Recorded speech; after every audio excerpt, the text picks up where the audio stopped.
ఇక్కడైతే నేను పల్లీ చట్నీ ప్రిపేర్ చేసేస్తున్నానండి. ఓ పక్క పల్లీ చట్నీ చేస్తానే, ఇంకో వైపు ఇడ్లీ కూడా వేసేస్తున్నాననమాట.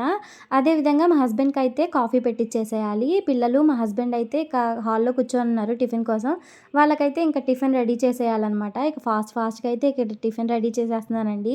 ఇదైతే స్పీడ్‌లో పెట్టాను కాబట్టి ఫాస్ట్ ఫార్వర్డ్‌లో అంత స్పీడ్‌గా అయిపోతుంది. కొన్ని సార్లు ఇలా చూసుకుంటే పనులు గూడా ఇంత త్వరగా అయిపోతే ఎంత బాగుండా అనిపిస్తూ ఉంటుంది. కానీ అసలు అవ్వవు కదా! సో, మనం చేసేదాకా అయి కదలవు. అలాగే మనం ఎంత ఫాస్ట్‌గా చేసుకుంటే అంత ఫాస్ట్‌గానే పనులయిపోతాయనమాట.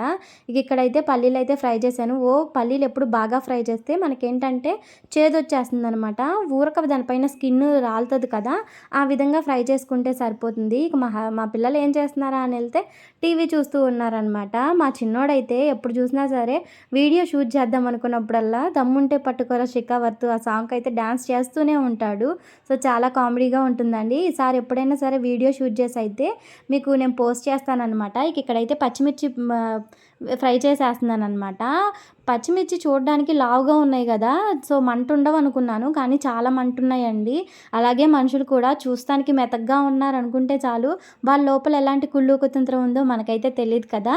అందుకే మనుషుల్ని ఈజీగా నమ్మేకండి ఎవరినైనా కూడాను. ఎందుకంటే వాళ్ళ లోతెంతో మనం చూడలేదు. సో, అందుకే కొంచెం ఆచితూచి వాళ్ళని నమ్మాలా వద్దా డిసైడ్ అయిన తర్వాతే మనం నమ్మాలనమాట.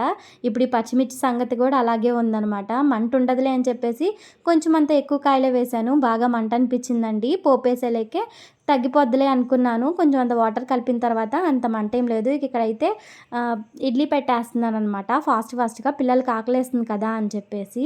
అత్త తల్లి కాలేదు, కోడలు కూతురు కాలేదన్న టాపిక్ మీద నా అభిప్రాయం అయితే రేపు చెప్తానండి. వీడియో నచ్చితే లైక్ చేయండి. ఛానల్‌ని సబ్స్క్రైబ్ చేసుకోండి. Thank you.